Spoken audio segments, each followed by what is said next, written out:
At ayan na nga, mga kababayan, Day 11 na ng impeachment trial ng ating mahal na pangalawang Pangulo nang walang iba kundi si Sara Inday Duterte, di ba? At heto, ang magsasalita at magpapakilala sa witness na to ay walang iba kundi si Attorney Kapunan na talaga ng para sa akin ay walang kwenta. Talagang yung mga sa nangyari sa bidyong ito, ang mga pinagtatanong niya at mga statement niya at pagpaliwanag niya tungkol sa mga transaction, talagang halatang propaganda lang. Kasi okay naman. Legal naman ang pag-transact. Nasa tamang nag-comply naman sa bangko ang OBP, ang Office ng Vice President sa pag-withdraw, pag-encash ng pera. Pero makikita nyo at maririnig nyo sa bibig nito ni Kapunan, paulit-ulit lang, natahalata talagang ine-expose niya lang at pinariringgan sa mga taong bayan. At talagang ipinangangalandakan lang nila na eto nag-withdraw ganitong pera, ganitong kalaking pera. Talagang inaano lang nila wala sustansya. Walang sustansya ang mga investigation ni Kapunan dito sa witness na to, 'di ba? Na maliwanag. Propaganda lang, 'di ba? Kaya heto po no, bago po natin panoorin ang video ito ay welcome po muna sa aking channel. Heto at muling nagbabalik ang inyong lingkod, Pads Press TV. Kaya eto po, panoorin po natin ang video ito. Attorney Kapunan, the counsel for Ayan the si panel of Kapunan na po. prosecutors, kindly call your first witness, ma'am. Good morning, Your Honors. Attorney Lorna Patao Kapunan, counsel for the petitioners under the direct control and Grabe no. Grabe ang itsura no. Kumbaga isang paligo na lang magkamukha na sila ni De Lima, di ba? Kita niyo naman, di ba? Ang pinagkaiba lang, magkaiba lang kasi ang salamin nila. Yun ang pinagkaiba, di ba? Pero kung tutusin, kung pagdating sa mga itsura, tinayo, grabe ang itsura. Talagang yung mga, kung ano yung pangit ng ugali nila, kung ano yung pangit ng itsura nila, di ba? Ganon din ang pangit ng mga pinagagawa nila rito sa Pilipinas. Ganon din kapangit ang pagsisira nila rito sa Pilipinas, di ba? Ganon din kapangit ang pinaggagawa nila dito sa Pilipinas kung ano ang tsura nila. Si Luis, di ba? Si De Lima, di ba? Yung mga si Jokno, Percival. Talagang ang papangit ng mga pinaggagawa nila dito sa Pilipinas. Talagang ang kapangitan nito, yung kinabukasan ng Pilipinas, ang sinisira nila. Yung kinabukasan ng Pilipinas, ang pinapapangit nila, na kasing pangit ng itsura nila. Di ba? supervision of the House Panel of Ayan, Prosecutors. We'd like to call on our first witness, Your Honors, Mr. Roderick C. Huamira. Kaya nga, eto si Kapunan, di ba? Akala natin talagang astig to di ba? Nung magkaroon ng hearing diyan sa Senado na nandiyan pa si Jingo Estrada, nung ni-rape yung anak ni Aga Mulak. Aga Mulak ba yon? Tama. Na pamangkin pala. Pamangkin ni Aga Mulak at anak ni Nino Mulak na nag-hearing diyan sa Senado. Eto, humatin niya ni si Kapunan pero hindi siya matigas magsalita. Malumanay talaga. Pero bukod sa malumanay, talagang hindi siya katulad ni Miriam Defensor na talagang matapang, di ba? Eto, hindi akala natin sa ano lang siya sa itsura lang na mukhang matapang di ba? Pero talagang kapag ka nagsalita na, talagang nasa field na ng pagiging prosecutor o nasa field na siya ng korte, wala na sustansya. Grabe, di ba? The clerk of court through Sergeant Torres Ayan, directed to kindly bring makikita nyo naman and situate at the witness stand the witness of the prosecution for today, Mr. Roderick Wamil. Ayan, papasok na po ang bagong testigo, ang testigo nakakampi ng mga prosecution. Mukhang inaayos lang. Ayan, paparating na.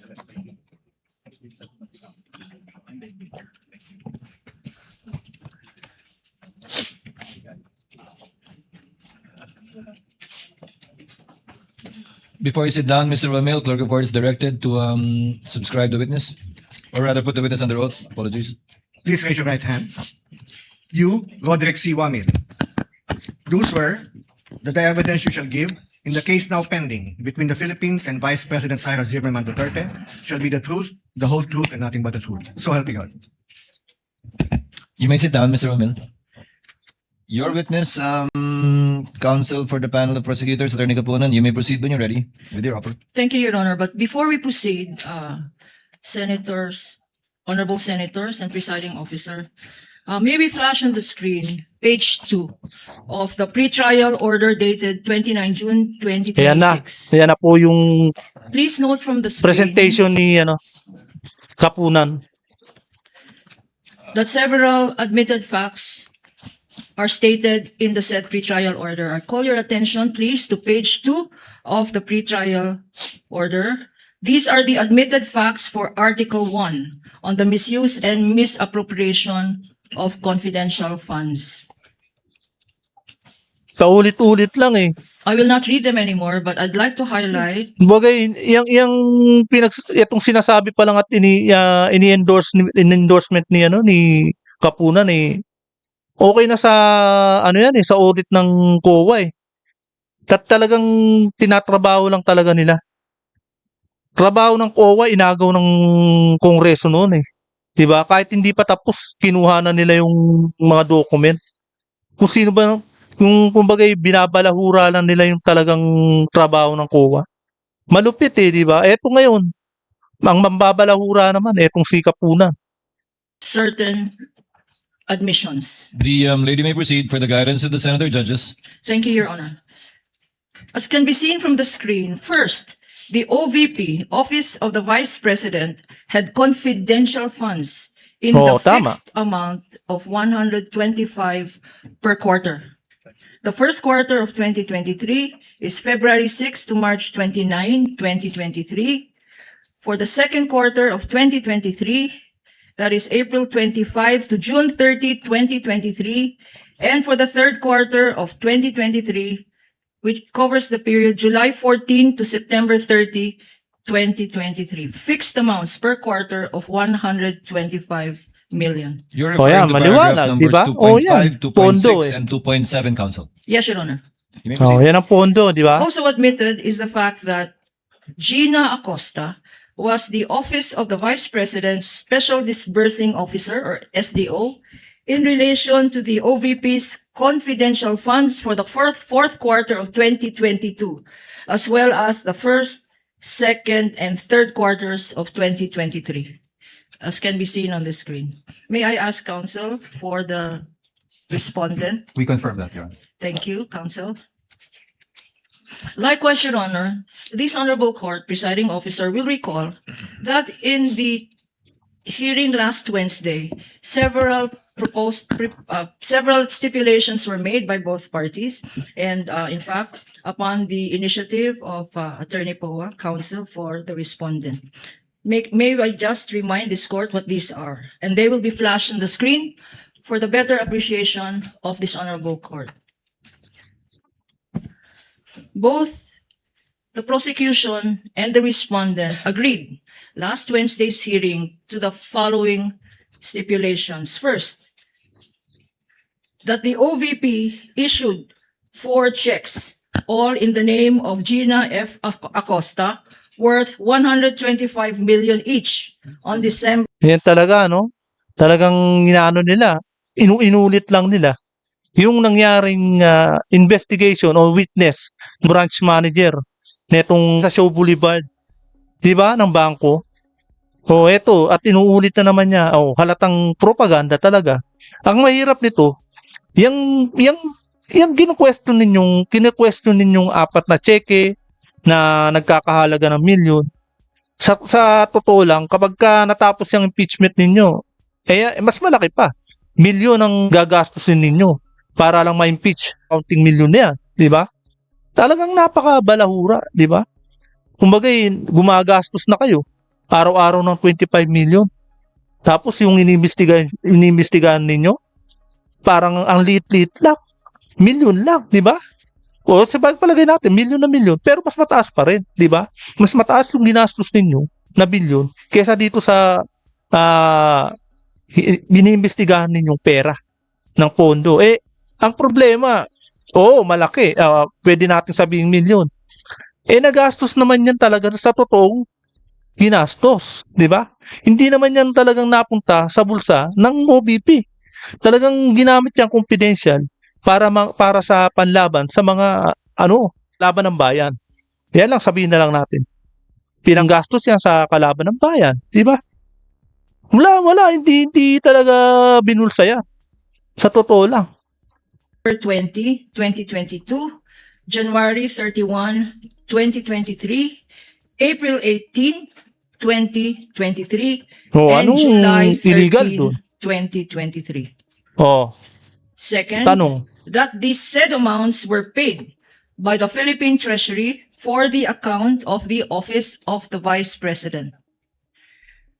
Third, that Ms. Gina Acosta received the amounts of the said checks on December 20, 2022, February 6, Walang kwenta, di ba?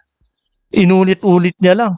Talagang yung talagang nakakauma yung mga pinagsasabi ni Kapunan. Legal naman na nag-withdraw. Nasa legal naman yung pagkukuplay, di ba?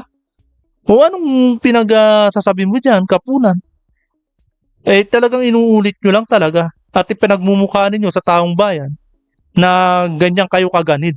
2023, April 25, 2023, April 10, 2023, and July 11, 2023.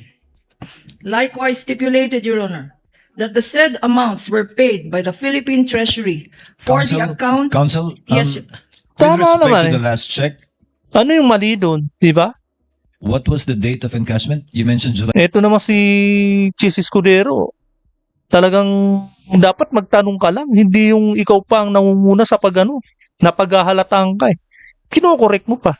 Talagang gusto mo lang na madiinan. Kumbaga ikaw pa nagdidiin. Grabe to si Chis Escudero, no? 11 or is it July 16? Or should it be July 16? Kindly check your records. Because the encashment cannot be before the date of the check. responded. What is it? Hayaan mo na lang kasi. Paliwanag nito si Kapunan. Kindly check the last check.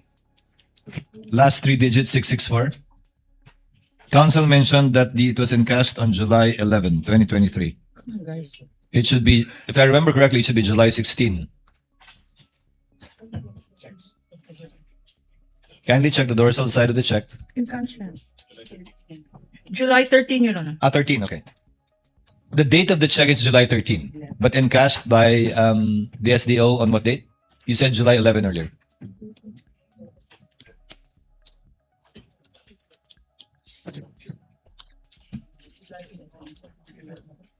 Encashment eh. Counsel for respondent, maybe you can help us with this. We are verifying, Your Honor. Kindly validate. Because date of encashment cannot precede or antedate the date of the check.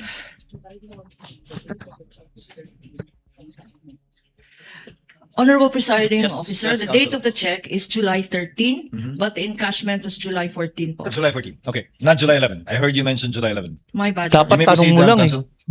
That the said amounts Hinuhuli were mo paid rin eh. by the Philippine Isis Treasury Escudero. for the account of the Department of Education Office of the Secretary. Oh, And lastly, that Mr. Edward D. Fajarda received the amounts of the checks on February 22, 2023, April 26, 2023, and July 13, tama naman, di ba? 2023, which amounts to 112.5 million, Your Honors. May we ask counsel for respondent to confirm this? Your Honors, I really don't want to make a big issue about this, but just on the first stipulation, Your Honors, please. We remember stipulating only as to the ability of the witness to identify the checks and to the authenticity Of the checks. of the checks. Now, I do understand where the counsel for the prosecution is coming from, but perhaps we could just refer to our records in terms of the stipulations made, Your Honors. The presiding officer remembers that the authenticity and execution of the checks, as well as all the information contained therein, meaning to say the signatories, the payee, the amount contained therein, the date it was encashed. Nagka-ano na eh, no? Hindi na nagmamatch the eh. respondent. Kaya kina-question na ni POA. Kaya kina-question na ni POA. Kumbaga yung mga hindi na nagmamatch yung mga sinasabi nila dyan versus dyan sa check na yan. Words, counsel, you are correct. Yes, Your Honor. As a matter of fact, not only the front side of the check, but the Including dorsal the side. dorsal side, meaning to say the checker, the validator, the... Yes, Your Honor. Yes, they were all stipulated to by the respondent. You were Thank correct, you, counsel. Mr. Presiding Officer. Questionable kasi. And lastly, Your Honors, please. As you can see in front of you, we have 15 boxes. 15 boxes of confidential funds. For this witness alone, he will be identifying 50 exhibits. Are you proceeding with your offer already, counsel? No, Your Honor. This is in addition to our proposed stipulation, Your Honor. Ah, yes, okay. Proceed. Okay. This witness will be identifying 50 exhibits. The acknowledgement receipts alone for the fourth quarter of the Office of the Vice President will be 845 documents, Your Honor. And not to preempt testimony of the next witness, this next witness will attest Dami naman, to grabe. 3,664 documents, of which Pinadoble-doble lang talaga. 3,617 are acknowledgement receipts, Your Honor.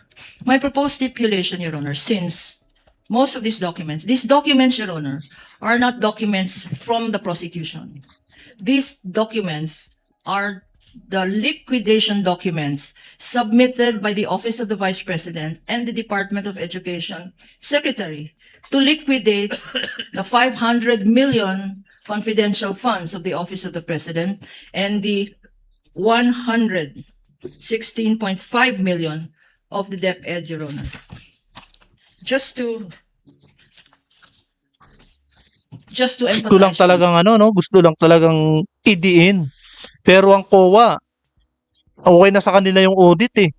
Malinis ng audit nila sa DepEd eh, di ba? At ngayon nagbago sila ng witness na talagang halatang halata na talagang tanim witness lang ang ginawa nila dyan. These are common exhibits. And if counsel, we can flash them on the screen. Most of these are common exhibits. For the Office of the Vice President, we have 14 common exhibits for the period December 21 to 31.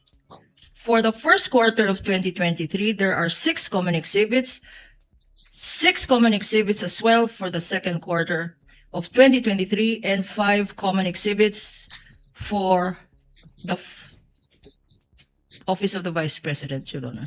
And this is a total of 31 common exhibits, Your Honor. For the DepEd, Your Honor, we have 6 common exhibits for the first quarter, 7 common exhibits for the second quarter, and 6 common exhibits for the third quarter, Your Honor. And here is where we ask for stipulation, Your Honor. Since these are prosecution exhibits as well as defense exhibits, and in addition to that, these are documents submitted by the defense themselves to the COA by way of liquidation, Your Honor. May we request for stipulations?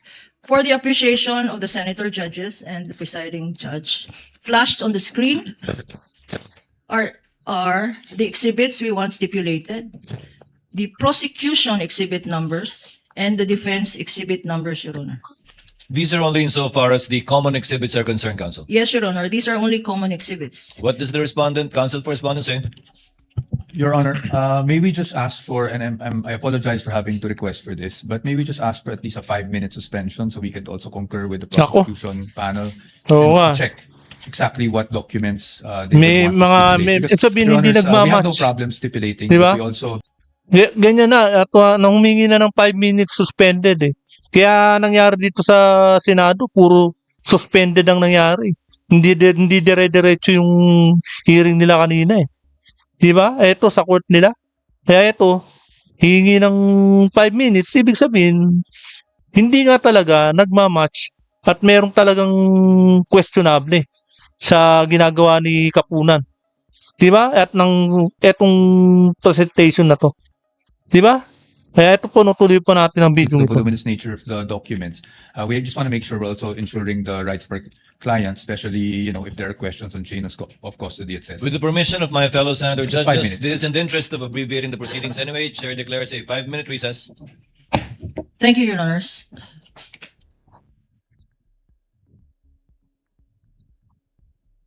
Ayan po, no? Suspended. Ilang beses na suspended ang trial nila kanina. Kaya walang kwenta lang talaga itong si Kapunan. Attorney Kapunan. Kaya ito po, no, hanggang dito na lamang po. At kung hindi ka pa nakapag-subscribe, please subscribe my channel para lagi kang updated sa bawat upload ko. Maraming salamat po.